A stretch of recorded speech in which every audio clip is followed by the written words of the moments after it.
Alors, on va chanter, on va applaudir le président. C'est vrai.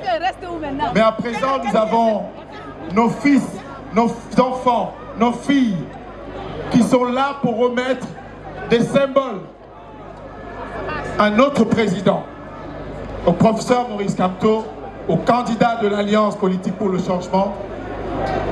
Paul. Il y a ici de forts symboles. Nous allons demander de déployer le premier symbole qui va être remis au président Kamto. Ensuite, il y aura le second symbole. Et puis, Jeanne Bélé va tout simplement nous en déclamer la symbolique profonde. So we are now going to have a very important symbolic ceremony where our daughters, our children, will be giving Professor Maurice Kamto symbolic elements to carry him in his mission. So we are going to do that now because it's a very important ceremony. And we'll hear from Jeanne Bélé and somebody on that. Alors, nous avons des enfants de la deuxième et troisième génération d'immigrés que le Cameroun n'a pas accueillis jusqu'alors et qui comptent sur le professeur Maurice Kamto pour que cette patrie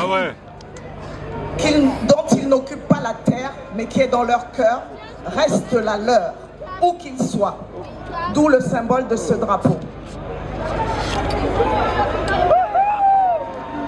Nous vous donnons la clé pour ouvrir les portes de la cité à la diaspora. Nous comptons sur vous pour nous ouvrir les portes, que nous nous sentions chez nous, que nous soyons belges, américains, français. Nous sommes le Cameroun. Merci.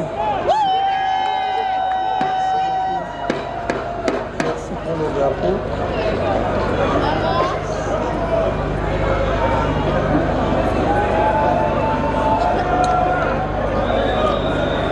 Une belle symbolique déclamée par Jeanne Bélé Sommet, la clé pour ouvrir la porte du pays natal, le Cameroun, aux enfants, fils et filles de la diaspora, première, deuxième, troisième, quatrième génération. C'est le sens et la symbolique qui a été évoquée tout à l'heure par Jeanne Bélé Sommet.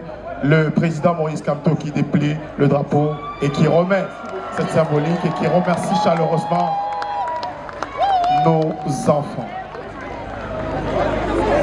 Monsieur le Président, à vous. Professor Maurice Kamto, ladies and gentlemen. Est-ce que le Cameroun m'entend? Est-ce que l'Afrique est là? Alors, je suis prêt. Je suis prêt. Et comme un Africain profondément enraciné, nous savons, lorsque vous allez de votre village à un village et que vous êtes accueillis avec bienveillance, vous faites savoir votre satisfaction. Alors je voudrais dire aux autorités de ce pays, et en particulier de cette ville, combien nous sommes reconnaissants de l'accueil qu'ils nous réservent à cette place exceptionnelle de la République qui marque leur histoire et qui peut-être est le début de la nôtre jusqu'au pouvoir de demain.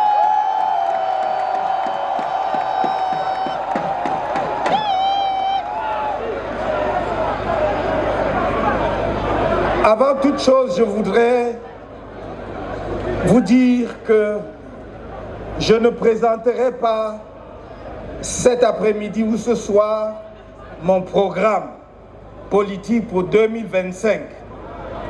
Je réserve ce privilège aux Camerounais qui sont sur le territoire du Cameroun pour une raison simple. Bien que la diaspora soit chère à mon cœur, nous voulons gouverner le Cameroun, pas la France. Alors c'est à eux que je dévoilerai le programme en premier, mais vous l'aurez bien entendu. Vous l'aurez dans toutes les versions. Je vais vous dire seulement cet après-midi ou en cette fin de journée quelques idées qui me sont chères dans mes rapports avec la diaspora et par rapport aux perspectives de notre pays. Quelle belle soirée pour faire passer un message. Mon message, je suis le messager ici, aujourd'hui à Paris, je suis le messager de l'unité foncière du Cameroun, de l'unité structurelle du Cameroun, de l'unité ontologique du Cameroun. L'unité structurelle, c'est-à-dire de l'articulation de toutes les communautés camerounaises. De l'unité ontologique, parce qu'en nous, en dépit de tout ce qu'on peut vous dire, ce sont des mensonges, coule le même sang, le même souffle, le même esprit. Qui ne serait pas heureux de voir la place de la République à Paris remplie par des Camerounais pour accueillir un Camerounais? Ceux qui sont jaloux vont vous dire, ah, il va seulement à Paris bavarder et machin. Qu'ils nous laissent la possibilité d'organiser librement nos meetings au Cameroun. Et on fera 10 fois comme cela. Le message que je vous envoie, que personne ne vous divise. Vous pouvez avoir des désaccords. Vous avez même été verbalement violents les uns contre les autres. Mais n'oubliez jamais qu'une maison divisée est toujours une maison perdue. C'est difficile à admettre. Il y a eu beaucoup de violence. Mais nous devons être capables, justement, de grimper au sommet de la montagne. Et grimper au sommet de la montagne, c'est avoir la capacité de dépasser ses propres douleurs. Sinon, moi-même, je serais incapable de pardon. Pourtant, j'ai déjà pardonné à tout le monde.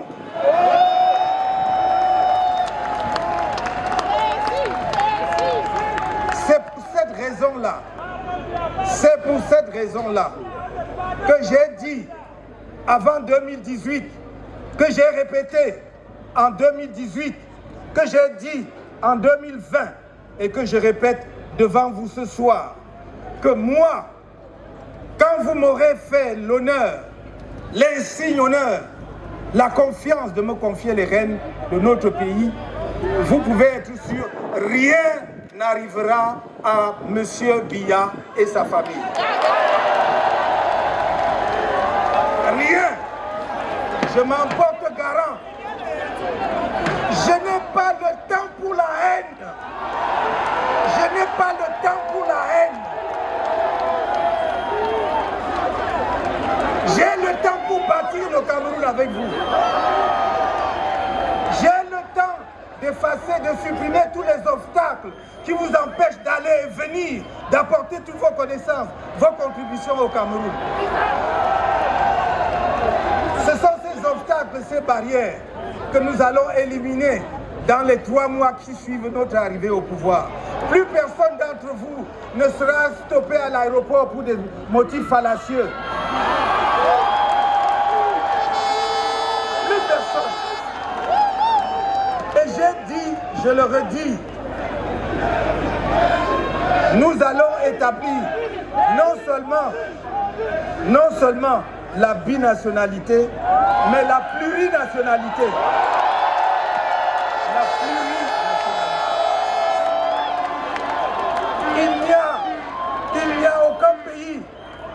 Il n'y a aucun pays dans le monde d'aujourd'hui qui peut avoir une diaspora de la qualité de la diaspora camerounaise et ne pas accélérer son développement. Et tous les pays qui, en une seule génération, ont changé complètement la donne, comme la Chine hier, le Vietnam aujourd'hui, même le Maroc non loin de chez nous, c'est ceux qui ont activé leur diaspora et qui les ont accueillis les bras ouverts, qui les ont mis au centre du processus du développement. C'est ce que je voudrais faire avec vous. Portez ce message partout, que tous les Camerounais qui m'entendent aujourd'hui, je sais que si vous êtes là si nombreux, c'est parce que vous aimez votre pays. Personne d'entre vous n'aurait sacrifié son samedi, jour de repos, s'il n'était viscéralement attaché à ce pays, s'il ne l'aimait pas.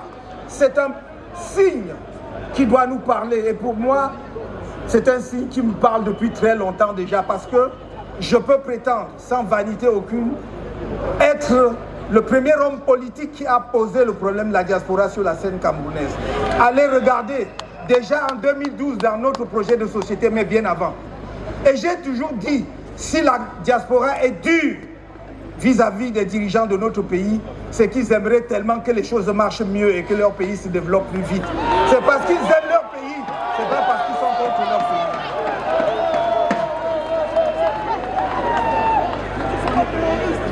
Mon message de cet après-midi,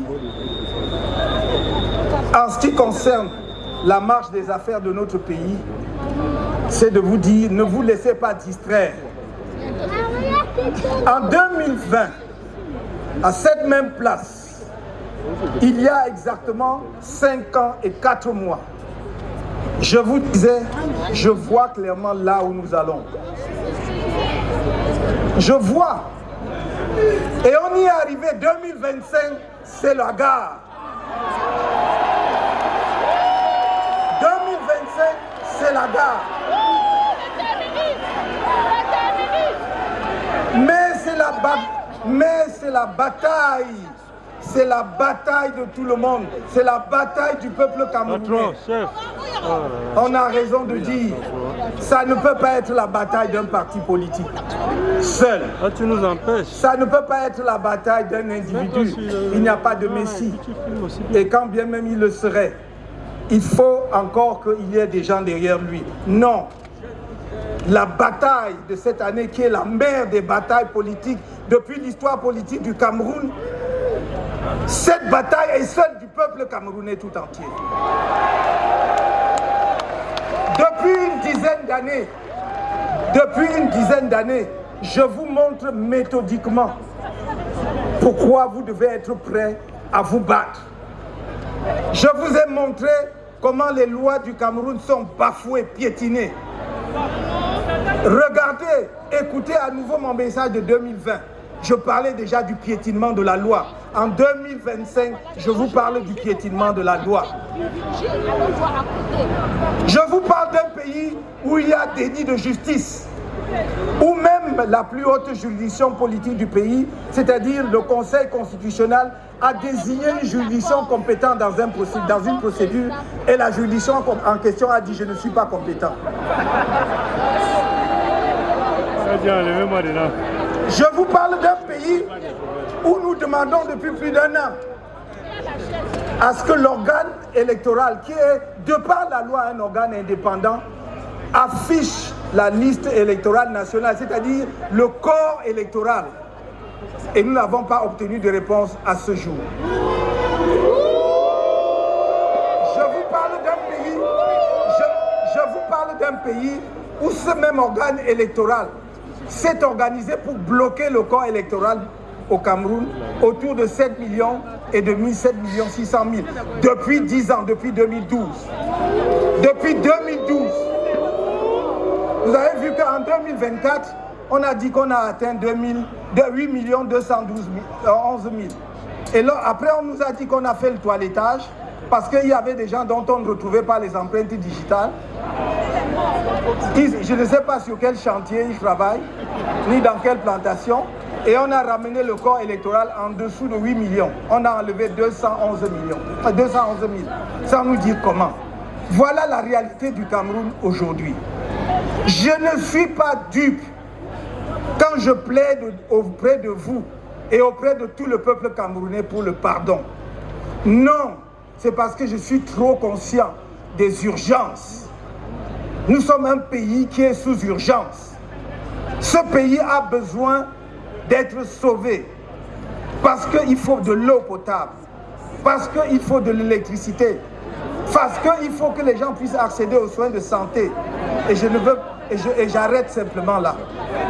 Donc avec cela, nous avons besoin de nous retrouver, d'être ensemble pour porter vers l'avant l'espérance des Camerounais.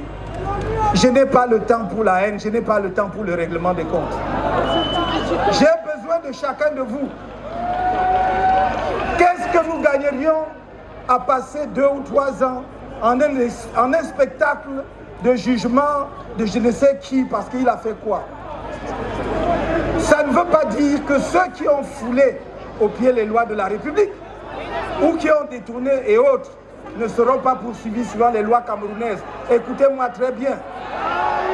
J'ai dit que je me refuse de donner celui qui a dirigé le Cameroun, bien ou mal à un moment donné, et qui a aujourd'hui un âge canonique, soit donné en spectacle, parce que ce serait une honte pour nous-mêmes. Et je le dis parce que je souffre. J'ai mal de voir comment on l'expose. On l'expose, c'est une honte. Ceux qui le font devraient avoir honte. Ce n'est pas seulement pour sa famille, ce n'est pas seulement pour son parti politique, c'est pour nous tous le Cameroun. Quand on peut humilier à ce point une personnalité, même nous en Afrique, même s'il n'avait pas dirigé le Cameroun, personne n'a le droit de donner en spectacle un homme de cet âge. C'est un patriarche dans nos traditions, c'est une honte. Mais c'est une honte pour nous tous et nous ne devons plus accepter cela. C'est pour cela que j'ai dit, il aura toute ma protection. Pour ce cas-là, vous pouvez être contre moi, j'assume, mais il aura ma protection. Il aura ma protection. C'est mon engagement à moi. Il aura ma protection. Voyez-vous, quand je dis ce que je dis, je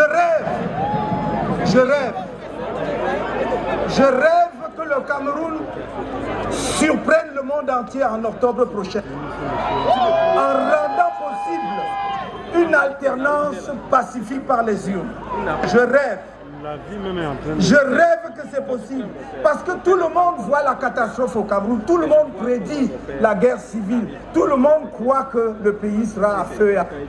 Nous pouvons étonner le monde en faisant une élection qui permette aux Camerounais de choisir effectivement celui qui a gagné et qui va diriger. Mais je ne suis pas dupe quand je dis cela, parce que je sais qu'il y a des radicaux au sein du système, il y a des extrémistes au sein du système qui pensent que cela n'arrivera jamais de leur vivant. Mais à ce moment-là, à l'impossible, nul n'est tenu. Lorsqu'un peuple est contraint à la légitime défense, il doit exercer sa légitime défense. Et c'est pour cela que j'ai toujours dit, j'aimerais tellement que chacun écoute Shuninga de mon idole Richard Bona. Notez, c'est SHUNINGA. Allez taper, écoutez. Vous pouvez choisir cette musique, qui est une musique d'élévation. Mais vous pouvez aussi choisir une musique saccadée. Hein? Vous pouvez aussi choisir une musique saccadée, où on danse, on gâte tout. C'est à nous de choisir. Et j'ai dit, on dansera sur la musique que les autres vont mettre. Nous aussi, on sait danser. Toutes les musiques, on va danser. Le Cameroun, c'est notre pays à nous tous. Vous avez vu que je n'ai pas perdu le temps sur la question de savoir si je serai candidat ou pas. Parce que c'est un faux problème. On perd le temps avec ça. Donc, il n'y a aucun obstacle juridique, je dis bien aucun, à ma candidature à la prochaine élection présidentielle. Il n'y en a aucun.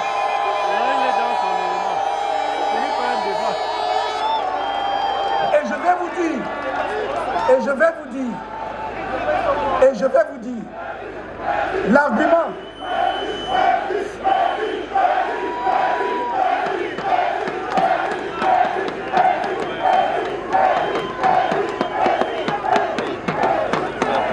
Merci. Merci. L'argument fallacieux de ceux qui disent « Ah oui, mais il n'est pas allé aux élections de 2020, donc il ne peut pas aller à l'élection de 2025. » Je ne veux pas être discourtois. Vous savez très bien que je suis assez poli. Mais je dirais simplement, et je conseillerais vivement à ces personnes, d'aller chercher un juriste. Non pas ceux qui squattent les plateaux de télévision et qui ne comprennent rien au droit, mais même à l'étranger, pour qu'ils leur expliquent. Il n'y a aucun obstacle à ma candidature. Je voulais dire ceci. J'ai l'impression parfois que nos amis qui passent leur temps dans des cabinets noirs à voir comment créer des difficultés aux gens avaient pensé que le fait pour nous de ne pas aller aux élections de 2020, les carottes étaient petites. Et après, ils se sont rendus compte que même malgré tout, il y avait des élections en 2025, législatives et municipales en février. Ils ont dit, mais on va faire comment? Ils ont violé la Constitution pour renvoyer les élections en 2026. Ils croyaient que c'est réglé. Ils croyaient que c'est réglé. Sauf que, comme l'ont montré d'excellents juristes par ailleurs, la combinaison de l'article 121 et des dispositions de l'article 15 alinéa 3 de la Constitution rendent possible ma candidature. Alors du coup,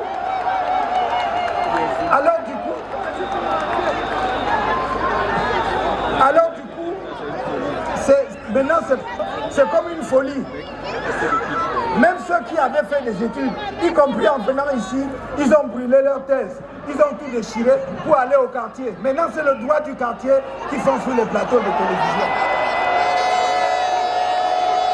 Je me demande, parce que c'est un problème sérieux pour l'éducation de nos enfants, parce que je me demande ce qu'ils enseignent maintenant dans les amphithéâtres.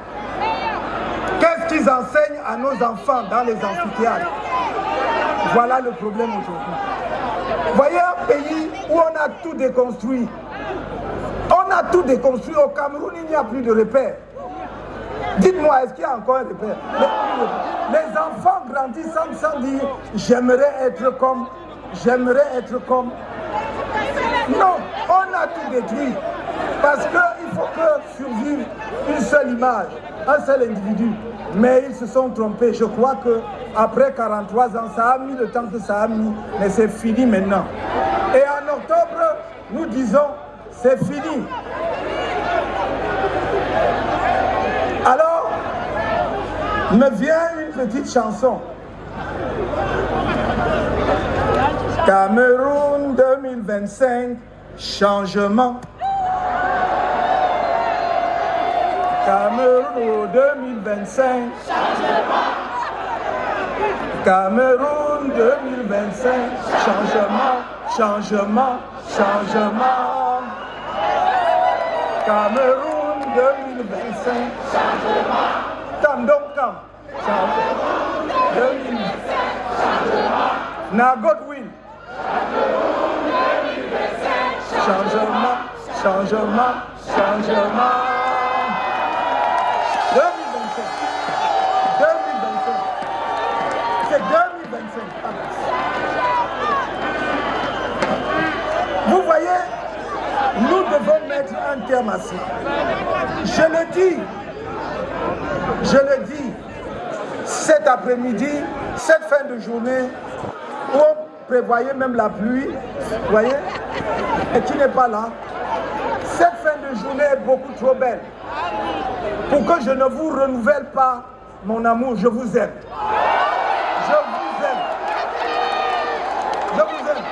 J'aime sans condition. J'aime irrémédiablement. J'aime sans condition. Mon patriotisme est sans condition. Mon amour pour chacun de vous est sans condition. Et dites, et continuez comme certains l'ont dit. Dites que vous ne m'aimez pas, moi je dis que je vous aime. On va faire comment? Insultez-moi, ça ne change rien. Ça ne change rien. Je voudrais que vous compreniez une chose. Quand chacun de nous se sera un peu débarrassé de ce qu'on lui fout dans la tête là, pour dire, mais au fond, quand on dit qu'il n'y a pas d'électricité là, est-ce que bon, quand je dis que oui, voilà, tout va bien, il y a l'électricité, il n'y a pas d'électricité chez le voisin et il y en a chez moi, non? Est-ce qu'il y a l'eau chez le voisin? Il n'y a pas l'eau chez le voisin et il y a chez moi, non?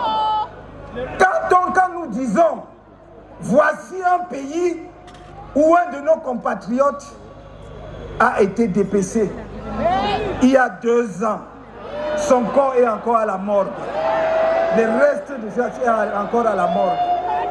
Est-ce que c'est une affaire d'un individu? Est-ce qu'on est contre quelqu'un? Est-ce que c'est normal que ça se passe ici? Où est Martinez Zogo? Où est-il? Et je ne parle même pas des autres. Mon camarade Pascal Zamboué est en prison. Sa femme a été assassinée depuis 1 an. Son corps est à la morgue. On n'a toujours pas dit qu'il a fait. Au contraire, on a arrêté son fils pour dire que c'est lui. Il est en prison avec nous. C'est ça que nous voulons. C'est pour cela que je vous dis, écoutez-moi très bien, mes chers amis, mes chers frères et sœurs. Ma mission première sur la scène politique du Cameroun, c'est de rassembler, c'est d'unir les Camerounais, c'est de les souder, parce qu'avec eux, je suis sûr de la victoire. C'est comme ça que ça va se passer. C'est de les souder. On nous a trop divisés et on nous a perdu 40 ans. Il y a 7 ans, on nous a volé la vie. Qu'est-ce qu'on en a fait? Montrez-moi ce qu'on a fait en 7 ans avec la victoire qu'on a arrêtée en 2010. Je dis donc, réfléchissons. Ces histoires de je suis et puis quoi? Chacun est de quelque part, non? Qui a choisi d'être de là-bas? Je vous dis toujours, Camerounais, jugez-moi pour ce que je suis, pour ce que je fais, pour ce que je dis. C'est ça. Les gens sont allés construire des bêtises, des montagnes de mensonges sur moi depuis, ils n'arrivent pas. Parce que quelqu'un rappelait tout à l'heure un livre que j'ai écrit en 1991-93. Je fustigeais déjà le tribalisme de l'an. J'étais à peine dans la trentaine. Aujourd'hui, on fait un débat oiseux, un débat d'illettrés juridique sur le mandat impératif. J'ai écrit là-dessus en 1996-97. Et ça corrobore ce que je soutiens aujourd'hui. Donc moi je crois que le moment est venu. Le moment est venu pour nous de récupérer notre pays. Nous devons récupérer notre pays. Nous devons reprendre notre pays et le mettre sur l'orbite du développement. Vous en savez beaucoup. J'ai dit la diaspora. La diaspora ne doit pas être une sorte d'épouvantail qu'on agite. La diaspora doit être un des leviers majeurs du développement du Cameroun. Et partout où j'ai regardé, on ne dit pas que tout le monde va rentrer au Cameroun. Mais il y a des passerelles que l'on construit pour que même celles qui restent ici continuent à participer au développement du pays. Que ceux qui veulent rentrer rentrent. Parce qu'on créera les conditions optimales pour que quand ils viennent, vous voyez, vous souffrez ici, vous épargnez de l'argent. Le jour où vous rentrez, vous voulez construire par exemple une usine.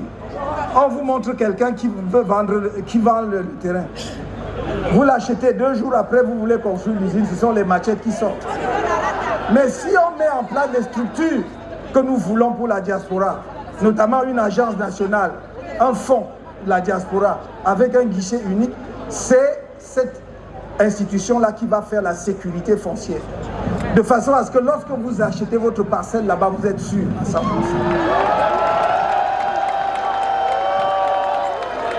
Je vois le gouvernement du Cameroun veut lever 200 milliards.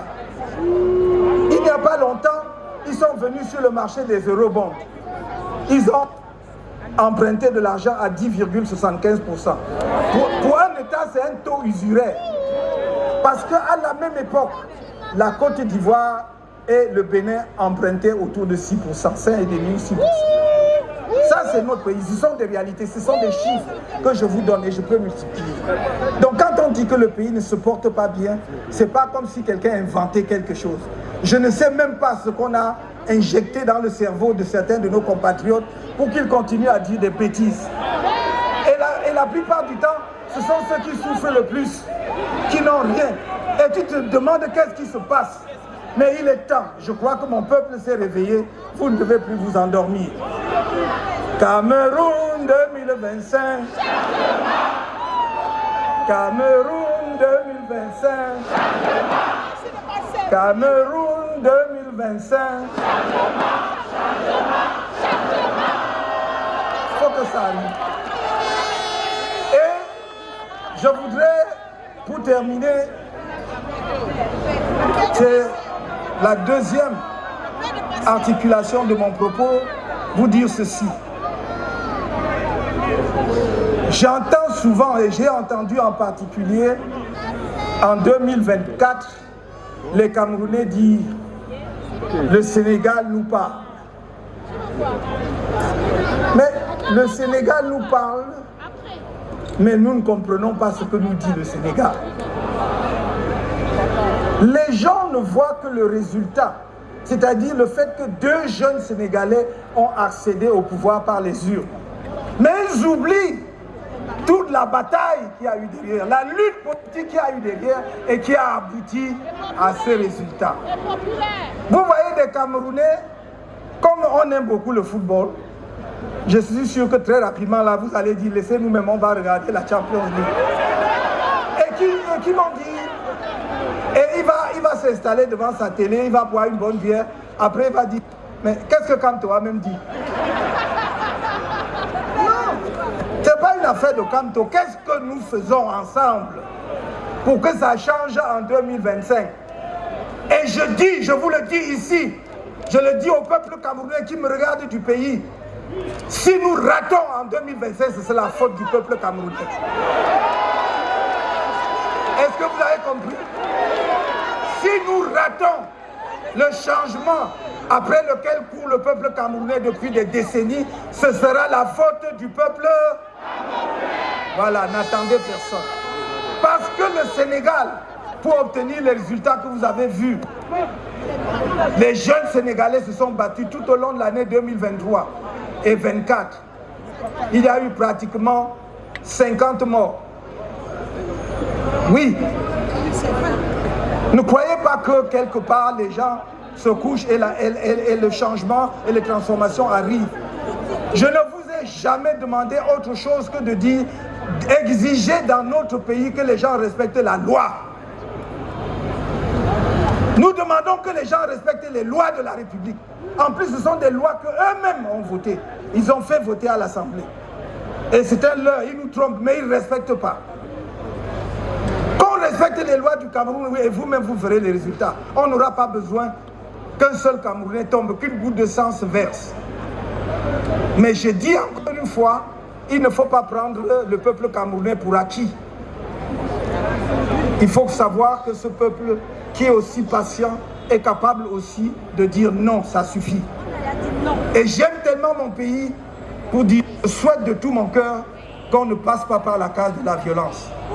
C'est même pour les mêmes raisons, mes chers amis, que j'ai toujours dit que la crise anglophone devait être résolue autour d'une table de négociation, des négociations inclusives. Il y a des gens qui ont fait des théories, les grandes théories universitaires, pour montrer que 2 phrases qu'ils ont apprises à l'école, hein, que l'État a le monopole de la violence légitime. Si on lui demande même ce que ça veut dire, lui-même ne sait pas. L'État a le monopole de la violence légitime. L'État n'a-t-il pas un devoir de protection des citoyens? C'est son premier devoir. C'est le premier devoir de l'État, protéger les citoyens. Et donc, j'ai toujours préconisé. Et c'est pour cela que mon message, je le réitère aujourd'hui, en direction de tous les Camerounais, en particulier de nos frères et sœurs des régions du Nord-Ouest et du Sud-Ouest. 2025 est une fenêtre d'opportunité pour un règlement politique de la crise anglophone. Un règlement politique profond où on va discuter avec tous les acteurs, où on va libérer les prisonniers politiques et où nous allons discuter des problèmes profonds, y compris la forme de l'État. J'ai toujours dit que la sécession n'est pas une option. Il faut donc que ce soit clair. Mon discours doit être clair là-dessus. La sécession n'est pas une option. Mais les discussions internes entre filles et fils d'un même peuple pour trouver les meilleures institutions qui garantissent l'autonomie, la liberté et les contributions des uns et des autres doivent pouvoir être menées. C'est ce en quoi je m'engage. Et j'ai toujours dit, je le répète, ma première sortie, si vous me portez à la présidence de la République, ma première sortie de la capitale, ce sera pour aller dans les régions du Nord-Ouest et du Sud-Ouest. Porter un message. C'est ma première sortie. Ma première sortie. Vous ne pouvez pas diviser un peuple et dire que vous l'aimez. Vous ne pouvez pas diviser un peuple et dire que vous voulez le développer. Vous allez l'amener où? Ça n'est pas possible. C'est le gouvernement lui-même, par un décret du Premier ministre, qui a dit que les régions du Nord-Ouest et du Sud-Ouest sont fiscalement sinistrées. C'est-à-dire que ces régions ne participent plus à l'économie du pays. Vous pouvez constater ça depuis 2019 et vous êtes tranquille, 6 ans après. Il y a donc un problème. Je pense que nos frères et sœurs qui dirigent le Cameroun n'ont peut-être plus le courage de dire: mes frères, ça nous a dépassé vraiment, venez prendre. Mais nous devons les aider. Nous devons les aider à partir tranquillement. Aidons-les à partir, à sortir tranquillement pour que notre pays continue. Donc, le Sénégal nous parle, tout comme l'Afrique est dans une nouvelle dynamique. L'Afrique est dans une nouvelle dynamique. Nous ne pouvons pas être sourds. Je suis souvent surpris quand parfois certaines personnes tombent sur les pays africains à bras raccourcis qui en réalité ne demandent que des évidences. En Afrique aujourd'hui, on dit, des pays disent nous voulons notre souveraineté. Et c'est comme s'ils avaient commis un crime. Mais je dis, moi j'enseigne aux étudiants depuis toujours qu'un des attributs majeurs de l'État sur le plan international, c'est sa souveraineté. Mais donc, pour qu'un État demande sa souveraineté ou cherche sa souveraineté est tout ce qu'il y a de plus normal. C'est pour cela que je dis, arrêtons de nous faire peur. On a dit pendant longtemps que nous ne savions même pas les chemins de l'histoire. Maintenant que les Africains essayent de frayer leur chemin dans l'histoire, ça devient un problème. Je crois qu'il est important que nous comprenions une chose, et une fois pour toutes. Il y a le panafricanisme ne doit pas être un mot qui écorche la bouche. Mais ça ne doit pas être seulement un slogan. Ça ne doit pas être quelque chose de formulaire. Ça doit être quelque chose de pensé. Et c'est pour cela, pour ma part, j'ai toujours dit, si nous, les Africains, ne conçoivent pas le panafricanisme comme un projet stratégique, ils échoueront. Est-ce que vous me comprenez? Si ce n'est pas pensé comme un projet stratégique, ils échoueront. Un projet stratégique, c'est pas sûr, tout n'est pas sur les réseaux sociaux ou les plateaux. Si on n'a pas pensé ça comme ça, on échouera. Et c'est pour cela que et il y a eu de très grands théoriciens du panafricanisme depuis les Patmore, les Garvey et avant d'arriver même au Nkrumah. Et même à l'époque contemporaine, c'est ces années-ci. Il y a de brillants théoriciens du panafricanisme dont nous respectons la perspicacité de la pensée. Mais c'est un projet stratégique qui doit être pensé comme tel. Et c'est pour cela que moi qui suis profondément pragmatique, j'ai toujours dit, si vous pensez que vous allez vous laisser lever un jour ou un soir, vous retrouver à Addis Abeba, et les 54 États africains votent une résolution pour dire nous sommes devenus un État fédéral, vous vous êtes trompé, ça n'arrivera pas. Je regrette, je voudrais que l'histoire me donne tort. Mais toute l'analyse que je fais de l'histoire me montre que ça n'arrivera pas. Parce qu'il y a des contradictions internes en Afrique même qui empêchent justement que les choses se passent de cette façon. Et alors qu'est-ce qu'on fait dans ce cas-là? On commence là où c'est possible. Et c'est ce que quelques États ont compris.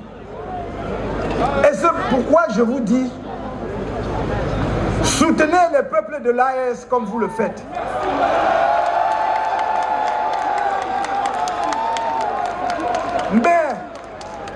Mais soutenez aussi le peuple sénégalais. Soutenez aussi le peuple sénégalais. Vous avez tort de ne pas comprendre que la jeune équipe qui est au Sénégal joue dans une marge de manœuvre beaucoup plus étroite. Et si au lieu de les encourager, de les accompagner de diverses manières, vous voulez seulement asséner le fait qu'ils ont échoué et qu'ils n'ont pas fait comme les autres, alors vous les accompagnerez plus sûrement vers l'échec. Soutenez le peuple sénégalais. Soutenez tous les peuples africains qui font un pas dans la bonne direction. Tous les peuples africains qui font un pas dans la bonne direction. C'est-à-dire qui pensent à leur peuple, qui pensent que nous avons droit à la dignité, qui pensent que nous avons droit à la respectabilité, que nous ne sommes pas des sous-hommes, que nous méritons aussi le développement et que par conséquent, chaque fois que nous prenons des décisions, les intérêts fondamentaux de nos pays doivent prévaloir.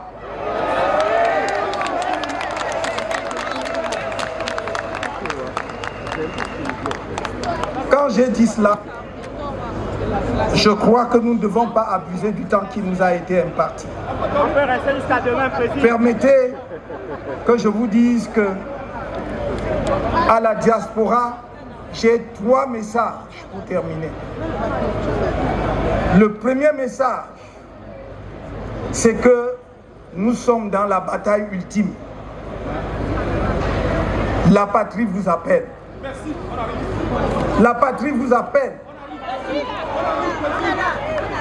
Assurez-vous que chacun, ici ou au pays, s'est inscrit sur les listes électorales et a retiré sa carte. La deuxième chose, moi je ne compte que sur le peuple camerounais pour le financement de ma campagne. Je ne compte que sur vous. Les autres ont le financement de l'État. Les autres ont le budget de l'État. Les autres ont les grandes entreprises publiques et privées, etc., etc. Moi, je compte sur le peuple camerounais. Alors, mobilisez-vous. Ce n'est pas tout le temps. Ce n'est même pas tous les 7 ans. L'élection présidentielle de 2025, ce n'est pas une élection comme celle qui se passe tous les 7 ans. C'est une élection qui joue les enjeux de l'avenir du Cameroun pour le demi-siècle qui vient. Et si vous avez compris, vous pouvez faire un effort exceptionnel. À circonstances exceptionnelles, effort exceptionnel.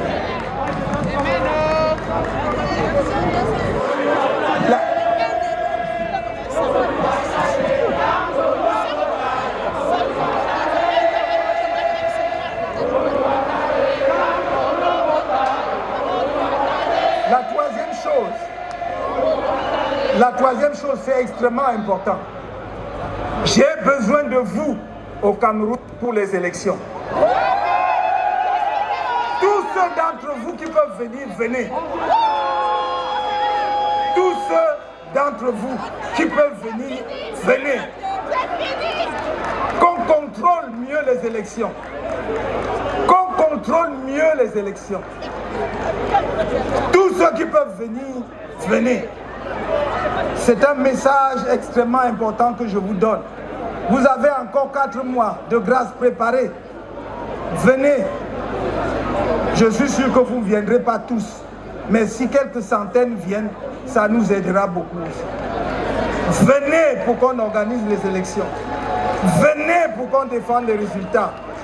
Venez pour qu'on prépare le moment glorieux où les Camerounais, avec la clé qu'on vient de vous me donner, vont ouvrir les portes d'étudier et que tout le peuple camerounais va y entrer pour célébrer sa victoire.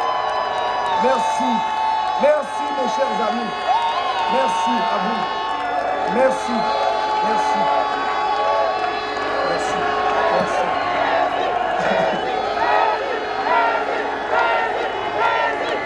Je voudrais un dernier chant, un dernier tour de chant.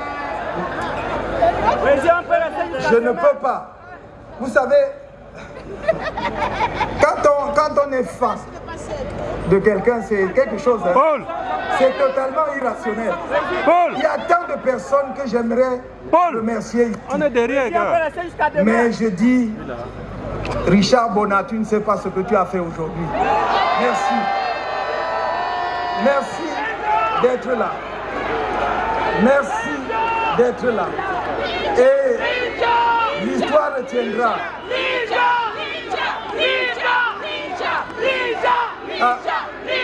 On fait un dernier tour de chant. Cameroun 2025. Tandonka. Cameroun 2025. Nagot Will. Cameroun 2025. Changement, changement. Cameroun 2025. Cameroun 2025. Cameroun 2025.